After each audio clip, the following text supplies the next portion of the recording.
Have you ever felt truly trapped? Not just stuck in a bad situation, but physically confined, unable to move, with the world outside continuing without you. Imagine living in a building, 28 floors reaching into the sky, a testament to modern living, but suddenly it becomes a cage. This isn't a dystopian novel.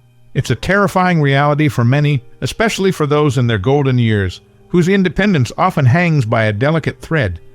Did you know that sometimes the most profound stories of human resilience unfold in the most unexpected places? Our story begins in the heart of East London, in the imposing structure known as Balfron Tower. For decades, it stood as a beacon, a home for hundreds. But recently, a chilling silence has fallen upon its residents, a silence punctuated only by the frustrated sighs and desperate whispers of those caught in its unforeseen grip. Meet Agnes Fletcher. At 78, Agnes is a force of nature, a retired history teacher with a quick wit and a fondness for a good cup of Earl Grey. She lives on the 15th floor, her apartment a cozy haven filled with books and memories. Agnes has always prided herself on her independence, a trait she's fiercely guarded since her husband, Bert, passed away 5 years ago. Her morning routine involves a brisk walk around the local park, a chat with the newsagent, and a visit to the community center. But for the past week, Agnes has been unable to leave her home. Her nemesis, two silent, unmoving steel boxes, the lifts. Both lifts in Balfron Tower have been out of service since May 13th. May 13th. It sounds like a date etched into a historical record, but for Agnes, it's the beginning of her personal lockdown. Her neighbor, Rory O'Malley, a sprightly 60-something who walks with a cane after a rugby injury, is also feeling the brunt of this mechanical failure. Rory, a retired carpenter with a booming laugh and an endless supply of anecdotes, lives 2 floors below Agnes, on the 13th. He usually relies on the lift to visit his grandchildren who live just a few stops away on the DLR. Now, the idea of even getting to the ground floor feels like an Olympic feat. He's tried once, determined not to let a bit of busted machinery get him down. But after descending 3 flights, the pain in his knee became unbearable. He had to turn back, defeated. The building management, represented by a perpetually stressed-looking man named Mr. Henderson, had initially promised door-to-door assistance for those in need. But when Agnes, her voice wavering with a mixture of hope and desperation, called, the response was crushing. "We can only assist up to the 7th floor, Miss Fletcher," a polite but firm voice had told her. "Our staff are not equipped for higher levels." 15 floors, 7 floors. The gap felt like an insurmountable canyon. Agnes stared out her window, the bustling streets of Poplar so close, yet so far. The rhythmic pulse of the city felt like a mocking reminder of her immobility. She thought about her spinal issues, the L3/L4 damage that made even standing for too long an agony. Climbing down 15 flights of stairs, it was a laughable, tragic thought. She'd tried to rationalize it at first. Just a few days, it'll be fixed, she told herself. But a week had stretched into an eternity. The silence in her apartment, usually a comforting presence, had begun to feel oppressive. The food in her fridge was dwindling. Her carefully curated routine, her sense of purpose, was dissolving with each passing, silent day. Rory, meanwhile, was growing increasingly restless. He'd exhausted his supply of crosswords and had resorted to pacing his apartment, the cane tapping a restless rhythm against the floorboards. He'd even tried to flag down one of the young delivery drivers who occasionally made it up to his floor, offering a hefty tip to fetch him a few groceries, but they all seemed in too much of a hurry, their apologies quick and insincere. The isolation was a heavy cloak, smothering the usual cheer in his voice. He missed his grandchildren's laughter, the simple joy of a pint at the local pub. He felt forgotten, a relic in a building that had suddenly decided to abandon its most vulnerable residents. The conversations with other residents, when they managed to happen, were tinged with a shared sense of helplessness. A muffled shout from a lower floor, a tentative knock on a neighbor's door from someone who had braved the descent and now struggled to get back up. The communal feeling in Balfron Tower was shifting from neighborly warmth to a grim solidarity forged in adversity. There was Mrs. DeVee, a quiet woman who lived on the 10th floor, a diabetic who relied on regular pharmacy visits for her medication. Her daughter, who lived across town, had managed to climb the stairs twice, bringing supplies, but each ascent was a physical toll. There was Mr. Jenkins, a former marathon runner now confined to a wheelchair after a stroke, whose daily outings to the building's accessible garden were a distant memory. The entire vertical community was suffering. Agnes, her heart pounding with a mixture of fear and growing anger, picked up her phone again. She'd called the building management so many times the number was etched into her memory. Each call was met with the same polite yet unhelpful response. "We are actively working on it. Miss Fletcher, we understand your frustration." But understanding did nothing to bring down her groceries or to allow her to see her doctor. The sheer indifference, or perhaps the sheer incompetence, was infuriating. She felt like a forgotten plea in a bureaucratic void. Who could she turn to? The local council? Her MP? She felt a desperate urgency, a growing sense that time was running out. She was running out of strength, both physical and emotional. This wasn't just an inconvenience, it was a crisis. Imagine the silence that descends when the hum of daily life grinds to a halt. The silence in Balfron Tower wasn't peaceful. It was a heavy, suffocating blanket, woven from frustration and fear. Did you know that human connection, especially in challenging times, can be the most potent medicine? Agnes, despite her growing despair, knew she couldn't simply give up. She had to find a way to break through the wall of indifference that surrounded them. One afternoon, a faint scratching at her door startled Agnes. It was Rory, leaning heavily on his cane, a bead of sweat tracing a path down his temple. "Agnes," he panted, his voice hoarse, I just needed to see if you were all right. Haven't seen you since this whole debacle began." Agnes's eyes softened. "Rory, come in. Dear, you shouldn't have risked it." She helped him to a chair, her own joints protesting with the effort. "Couldn't just sit there," Rory said, taking a deep, shuddering breath. "My grandson, Leo, he usually calls every evening. He hasn't been able to get through. Says his phone keeps going to voicemail. Something's wrong with the landlines too. Seems like... And his mother, bless her, she's got a bad cough. I'm worried." A cold dread coiled in Agnes's stomach. The landlines? She hadn't tried hers in days, relying on her mobile for sporadic calls. She picked up her receiver. Nothing. A dead line. "Oh, dear. This is worse than I thought. What about the emergency services?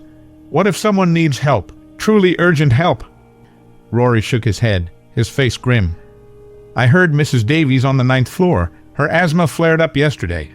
Her son had to call an ambulance from his mobile, and they sent paramedics up, but it took them ages to climb the stairs. They looked exhausted when they finally got to her." He paused, his gaze fixed on a distant point. "And what about the fresh water? The pressure seems to be dropping. I've noticed it when I try to fill the kettle." A new wave of panic washed over Agnes. Water, food, communication. The pillars of basic survival were crumbling around them. "This isn't just an inconvenience, Rory," Agnes said, her voice rising with a newfound urgency. "This is a danger. We are in danger." Just then, a faint, almost imperceptible sound reached them. A high-pitched, insistent buzzing, followed by what sounded like a frantic tapping. It seemed to be coming from the apartment directly above Agnes, Mr. Harrison, a reclusive man in his late 80s who rarely left his flat. He was known for his vast collection of antique clocks and his even vaster collection of vinyl records. "What's that noise?" Rory whispered, craning his neck towards the ceiling. "Mr. Harrison," Agnes murmured, a furrow appearing between her brows. "He usually keeps to himself. I haven't heard a peep from him since the lifts went out." The buzzing grew louder, more frantic, interspersed with a rhythmic, desperate thumping. It sounded like something was being dragged across the floor, or perhaps a struggle. Agnes and Rory exchanged a look, a shared apprehension passing between them. They were trapped, yes, but they weren't entirely helpless. Not yet. "Rory," Agnes said, her voice firm, "I need you to do something for me. You're stronger than I am, and a little less rickety." She managed a weak smile. "Go up to Mr. Harrison's flat. See what's happening. Try to get in, if you can." Rory hesitated. 15th floor to 16th. That's another flight. Agnes." "I know," she said, her voice laced with desperation. "But something isn't right. That sound, it's not normal. Please, Rory, we have to look out for each other." With a grunt of resignation and a determined set to his jaw, Rory pushed himself to his feet. He took a few experimental steps, testing his knee, then slowly, painstakingly, made his way to Agnes's door. The silence in the hallway felt heavier, more foreboding than ever before. Every creak of the floorboards, every distant murmur from another apartment, seemed amplified. As Rory began his slow ascent, Agnes found herself pacing her small living room, her heart hammering against her ribs. What if Mr. Harrison was ill? What if he'd fallen? The possibilities were endless, and each one brought a fresh wave of fear. She imagined him alone, perhaps unconscious, with no one to hear his distress. Minutes stretched into an agonizing eternity. Agnes strained her ears, listening for any sound from the floor above. The frantic buzzing had stopped, replaced by a low, guttural moan, then a heavy thud. Her breath caught in her throat. Then a faint shout. "Agnes! Agnes! Get up here! Quickly!" It was Rory, his voice strained, laced with a raw urgency that sent a shiver down her spine. Agnes didn't hesitate. Spinal issues be damned. Something terrible had happened. She gripped the railing of the stairwell, her knuckles white, and began the slow, painful climb up to the 16th floor. Each step was a battle, a searing protest from her back, but the fear for Mr. Harrison and for Rory propelled her forward. As she reached the top of the flight, she saw Rory kneeling by Mr. Harrison's door, which was ajar. His face was pale, his eyes wide with a mixture of shock and disbelief. "Agnes," Rory whispered, his voice barely audible, "you won't believe this. Did you know that sometimes the greatest acts of courage are born from the deepest despair?"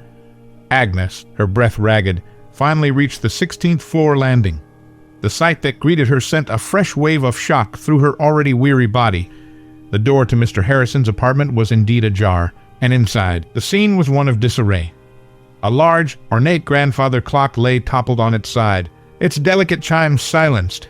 Books were scattered across the floor, and a dusty record player sat precariously on the edge of a table, its needle scratching a ghostly whisper against a vinyl record. But it wasn't the mess that truly stunned Agnes. It was Mr. Harrison himself. He lay sprawled on the floor, his face ashen, his eyes fluttering. His antique watch, a cherished heirloom, lay shattered beside his outstretched hand. But more alarming was the object clutched in his other hand, a thick, leather-bound journal, its pages filled with what looked like meticulously drawn diagrams and complex mathematical equations. He's barely breathing," Rory stammered, his voice laced with fear. "I tried to wake him, but he's unresponsive. And look at this." He pointed to a small, intricate device lying near Mr. Harrison's head. It looked like a miniature, crudely assembled motor, wires protruding from it like frantic tendrils. Agnes, despite her own pain, instinctively moved towards Mr. Harrison, her fingers gently checking for a pulse. It was faint, thready. "We need to call for help," she whispered, her voice barely audible. "We need to get him to a hospital." But how? Their landlines were dead. Their mobiles had spotty reception at best, and calling for emergency services was proving futile for other residents. The paramedics, as Rory had witnessed, struggled with the climb. Suddenly, a glimmer of an idea sparked in Agnes's mind, a desperate hope fueled by the chaos around them. She looked at the strange device, then at the journal in Mr. Harrison's hand. "Rory," she said, her voice gaining a surprising strength. "Mr. Harrison was an engineer. Did you know that? Retired from some secret government project, so the rumors say. He used to tinker with things, always mumbling about lost technologies and the power of resonance." Rory's eyes widened. "Resonance? What does that have to do with anything?" Agnes carefully picked up the journal. Its pages were filled with equations that were beyond her comprehension. But one phrase, scrawled repeatedly in the margins, caught her eye: harmonic frequency Balfron Tower, and next to it, a crude drawing of the lift shaft, with lines radiating outwards like sound waves. "I think," Agnes said slowly, a dawning realization spreading across her face, "I think Mr. Harrison wasn't just a reclusive old man. I think he was trying to fix the lifts himself." Rory stared at her, then back at the unconscious Mr. Harrison, then at the small, whirring device. But how, and why did it go wrong? Just then, a faint, rhythmic thumping started up again, but this time it was different.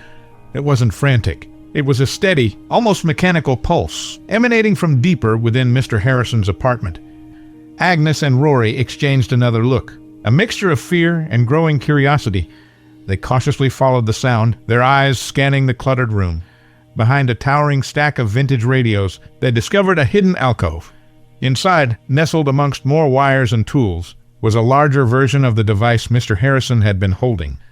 This one was humming, a low, resonant thrum that vibrated through the floorboards. Connected to it, running along the wall and disappearing into a small, barely visible crack, was a thick cable. "That cable," Rory breathed. "It looks like it's connected to the main power conduit for the lifts." Agnes's mind raced. Mr. Harrison, the forgotten engineer, living in a tower crippled by non-functioning lifts, had been secretly working to restore them. And something had gone wrong. But what if it hadn't gone completely wrong? What if he was on the verge of a breakthrough? Suddenly, the humming of the device intensified, and a faint, almost imperceptible tremor ran through the entire building. It was a familiar sensation, one they hadn't felt in over a week, the subtle vibration of the lift moving. Rory gasped. "Agnes, do you feel that? The lift, it's moving." They rushed back to the main hallway, their hearts pounding. They pressed the call button for the lift, something they hadn't bothered to do in days.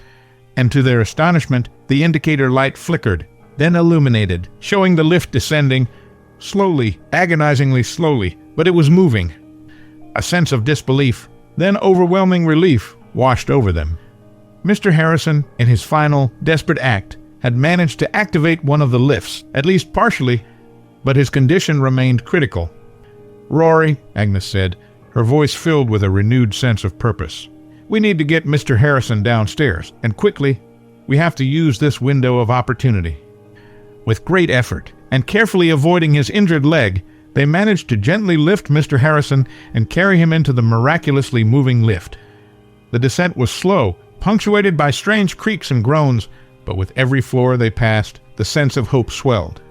As the lift doors finally hissed open on the ground floor, a small crowd of bewildered residents stared at them, their faces a mixture of shock and dawning realization. Among them was Mr. Henderson, the building manager, his face a mask of disbelief. The lifts?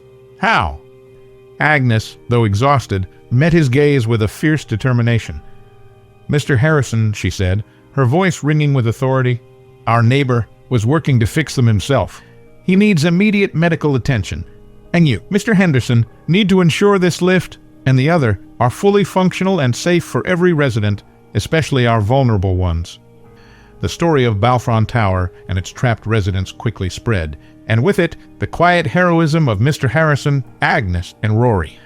Mr. Harrison, after a long recovery, eventually revealed the intricacies of his harmonic frequency device, a brilliant, if unorthodox, solution to the lift problem.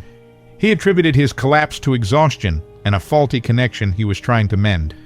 The building management, shamed by the public outcry and Mr. Harrison's self-sacrifice, finally prioritized the comprehensive repair of the lifts and implemented new protocols for emergency assistance to residents.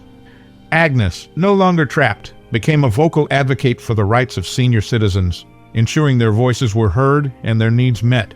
Rory, with his mobility restored, found a renewed zest for life, his anecdotes now including the thrilling tale of the Balfron Tower rescue. This story, like so many others, reminds us that life, especially in our golden years, is a grand performance, funny, tragic, heartwarming, and always unexpected. It's in the moments of crisis that the true beauty of human connection and resilience shines brightest. What are your thoughts on this incredible act of neighborly heroism? Have you ever witnessed something truly unexpected that brought people together? Share your stories in the comments below, and don't forget to like, share, and subscribe for more stories that explore the beauty, chaos, and mystery of life's grand performance. Check out our other exciting videos before you go.